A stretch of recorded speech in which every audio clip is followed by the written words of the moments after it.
500 feet into the sky, and it's a terrific crash, ladies and gentlemen. The smoke and the flames now, and the frame is crashing to the ground, not quite to the mooring mast. All the humanity and all the fans. Hello, my name's Jameson Chase Young, and this is Coins in History. The broadcast you just heard was from 1937, the Hindenburg disaster. Herbert Morrison, the guy talking about, the humanity. We'll be talking about that after we talk about the Walking Liberty coin, and at the very end, I'll put the full broadcast so you can, hear fully what Herbert Morrison said. But first, the Walking Liberty, the half dollar, 1937 San Francisco. This is one of the most beautiful half dollars ever made. It's obviously why they brought the design back from the Adolph Weinman design back for the American Silver Eagles that are now, silver bullion that everybody loves. And anyway, these 1937s, just the Walking Liberties in general, their composition is 90% silver, 10% copper. Their weight is 12.5 grams. Their silver content, like how much silver they have total in them, is 0.3617 ounces. And then their diameter is 30.6 millimeters. And their designer is Adolph A. Weinman. And these specific ones, the 1937 San Francisco mint minted 2,090,000. Then the Denver mint in 1937, it minted 1,676,000. And then the Philadelphia one is the most common. It minted 9,522,000. So that's all of them together, all mints and all their stats. And yeah, the Walking Liberty is an amazing half dollar. This is an amazing coin, and it was this coin that was being minted when the Hindenburg was having its disaster in 1937. The Hindenburg was a German, airship. Obviously, you can see the big swastikas on it, and it was coming in for a landing on May 6, 1937. It was coming in for a landing coming from Frankfurt, Germany. And when it landed, they're still to this day not totally clear on what happened. Was it static electricity? Was it lightning? Was it just some type? There's also speculation that it might have been like sabotage, like there could have been a terrorist aboard. But they still to this day are unclear. And it's important to note that when you see the Hindenburg come in, it looks weird because it's like doing fine, and then all of a sudden it's like a jump cut and it's on fire. That's because it was a jump cut.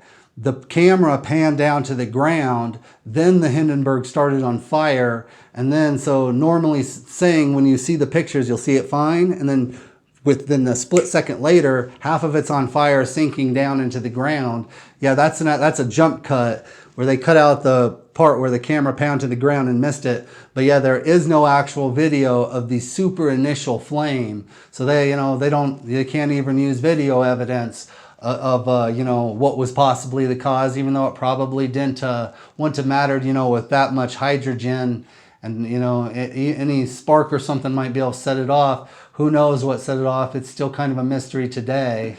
And it was the lead ship of the Hindenburg class. It was the longest class of flying machines and the largest airship by sheer volume. And it was filled with hydrogen. It caught fire and was destroyed during an attempt to dock at the Navy Air Station there in Lakehurst, New Jersey. The accident caused 35 fatalities. 13 of them were passengers, 22 of them were crew members. And, there was actually one or two guys also killed on the ground. In the video, you can see people like running away, and it looks like they're almost being engulfed in flames. There was some ground crew people killed too, but a total of 35 fatalities total. The disaster was the subject of newsreel coverage, photographs, Herbert Morrison's recorded radio eyewitness reports from the landing field, which were broadcast the next day. One thing's for sure, public opinion on those airships just kind of completely shattered and collapsed, even though it wasn't the first disaster of an airship, but it was like the best recorded, and you had both the videos and the pictures and, the broadcast that went hand in hand with the video. So it was the one that really sparked, I won't say outrage, just like, they lost support or trust of flying on those big airships at that time. This wasn't by any means the Hindenburg's first flight. It had done a total of 10 transatlantic flights, and then earlier that year in 1937 it had gone to Rio de Janeiro, Brazil. And the Hindenburg departed from Frankfurt, Germany on May 3rd. So it only took those big balloon things 3 days to cross the Atlantic, which is pretty amazing. And then, but there was that day, there was strong headwind coming in. So the Hindenburg was 12 hours late. Plus it kept circling because there was like a storm in the area. But it wasn't like anything, to raise speculation, oh, maybe something's big time wrong. And when they were coming into land, they were dropping water because like the ship was coming in uneven and they were trying to like lighten the weight and make it even.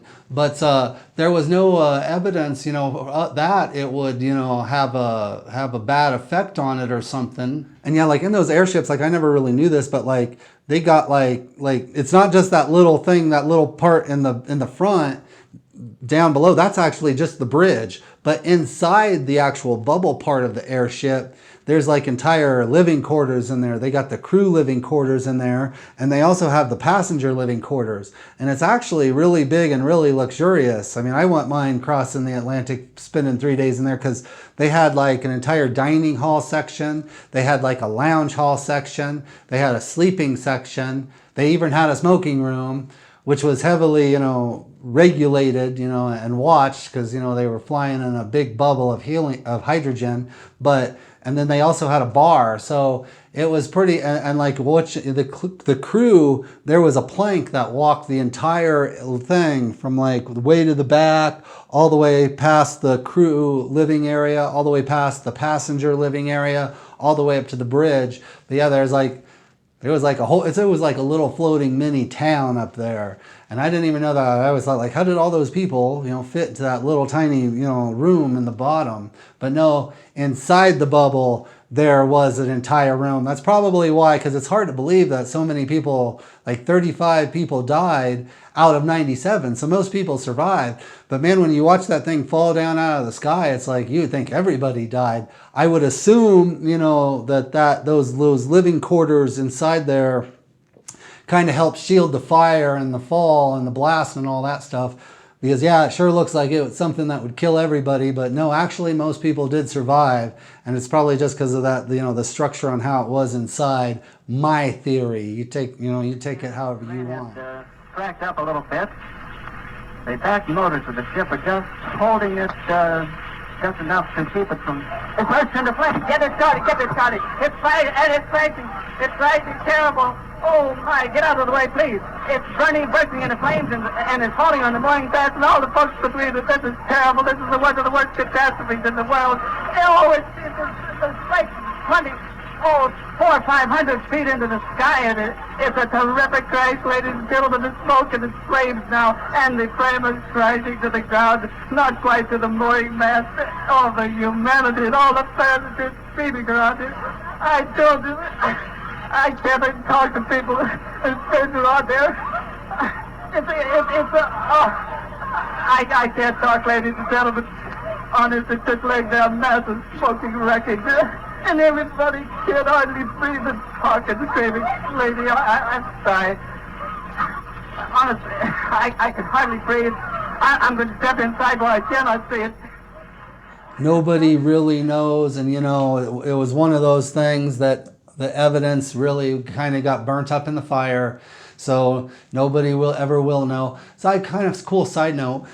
The last survivor, he didn't die until 2019, so just half a dozen years ago. And then the last crew member survivor, the passenger survivor was 8 at the time. The last crew member passenger, he was 14, and he died in 2014. So you still had survivors of this crash just a few years ago, or half a dozen, 10 years ago, which is pretty interesting. But yeah, it was this Hindenburg disaster that was going on in 1937 when the 1937 San Francisco Walking Liberty half dollar was being minted.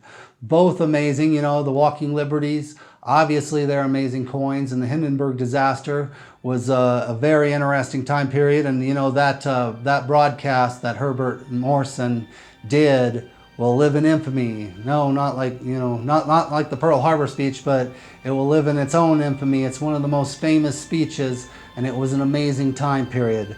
I hope that you enjoy these videos. I hope you find them interesting. If you do like them, please hit the like button, and please hit the subscribe button. My name's Jameson Chase Young. This is Coins in History. Thank you for watching.